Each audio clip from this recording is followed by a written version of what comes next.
আমাদের এই পৃথিবী রহস্যে ভরা। এই পৃথিবীতে এমন কিছু জায়গা আছে যা হয়তো আপনি কল্পনা করতেও পারেননি। এগুলো দেখলে মনে হবে এগুলো যেন এই পৃথিবীর নয়, কিন্তু আসলে এই বিস্ময়কর স্থানগুলো আমাদের পৃথিবীতেই রয়েছে। রহস্য হলে নতুন একটা ভিডিওতে আপনাদের স্বাগতম। চ্যানেলে নতুন হয়ে থাকলে সাবস্ক্রাইব করতে ভুলবেন না। পেনিটেন্স।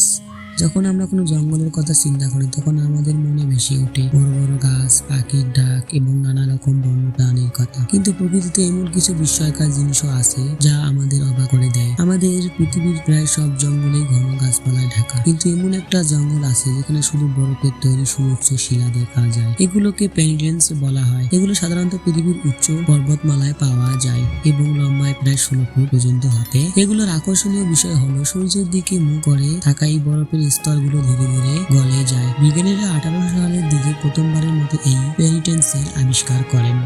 গ্লোয়াম কেভ, নিউজিল্যান্ড। পৃথিবীর অন্যতম সুন্দর দেশ হচ্ছে নিউজিল্যান্ড। এখানে নর্থ আইল্যান্ডের রয়েছে বহু প্রাচীন ছোট ছোট গুহা। যখন আপনি এই গুহার ভেতরে প্রবেশ করবেন তখন যা দেখবেন তা যেন এক জাদুকরীয় দৃশ্য। আসলে এটি কোনো জাদু নয়, বরং গ্লোয়াম নামে এক বিশেষ প্রজাতির পোকা সৃষ্টি করা এক বিস্ময়কর দৃশ্য। এই পোকাগুলো তাদের শরীর থেকে আলো নির্গত করে যা এক গুহার ভেতরে অন্য পরিবেশ তৈরি করে। এদের শরীর থেকে ঝুলে থাকা লোম দ্বারা পোকাগুলো এক ধরনের জালের সৃষ্টি করে এবং আলোয় গুহাগুলো দেওয়াল এক আকাশ ভরা তারার মতো মনে হয়। নিউজিল্যান্ডের স্থানীয় লোকেরা এই গুহাগুলোতে পর্যটকদের নিয়ে আসে এবং এই দৃশ্য দেখে সবাই মুগ্ধ হয়ে যায়।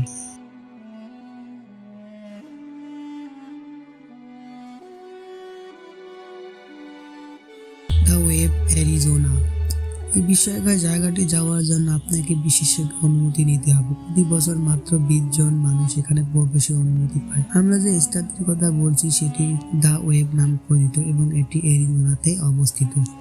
এই ওয়েব বা ঢেউয়ের মতো পাথরগুলো বালির স্তর থেকে গঠিত হয়েছে। এটি প্রায় 200 বছর আগ থেকে সৃষ্টি শুরু হয়। সময়ের সাথে সাথে বাতাস এবং বন্যার কারণে এই বালির স্তর পাথরে রূপান্তরিত হয়। এর ঢেউয়ের মতো আকৃতির জন্য এই জায়গাটি দেখতে অবিশ্বাস্য সুন্দর লাগে। তবে এই জায়গাটি শুধু সুন্দর নয়, ভয়ঙ্কর। এখানে কেউ সহজে পথ হারিয়ে ফেলতে পারে। এখানে ভ্রমণের আগে একজন ভালো গাইড নিয়ে যাওয়া অত্যন্ত গুরুত্বপূর্ণ। ডেজার্ট রোজ বা মরুভূমির গোলাপ। আপনি যদি মরুভূমিতে কখনো গোলাপ খোঁজেন তাহলে হয়তো খুঁজে পাবেন না, কিন্তু যদি একটু কষ্ট করেন তাহলে এমন কিছু দেখতে পারবেন যা গোলাপের চেয়েও সুন্দর। ডেজার্ট রোজ আসলে কোনো ফুল নয়, এটি মাটি ও পানি বাতাসের সংমিশ্রণে তৈরি এক ধরনের প্রাকৃতিক আকৃতি। যখন এর ভেতরে পানি শুকিয়ে যায় তখন এটি পাথরের মতো শক্ত হয়ে যায়। ডেজার্ট রোজ দেখতে গোলাপের মতো হলেও এগুলো আকৃতি এবং আকার এক এক রকম হয়। এই বিস্ময়কর সৌন্দর্য মরুভূমি এলাকায় বেশি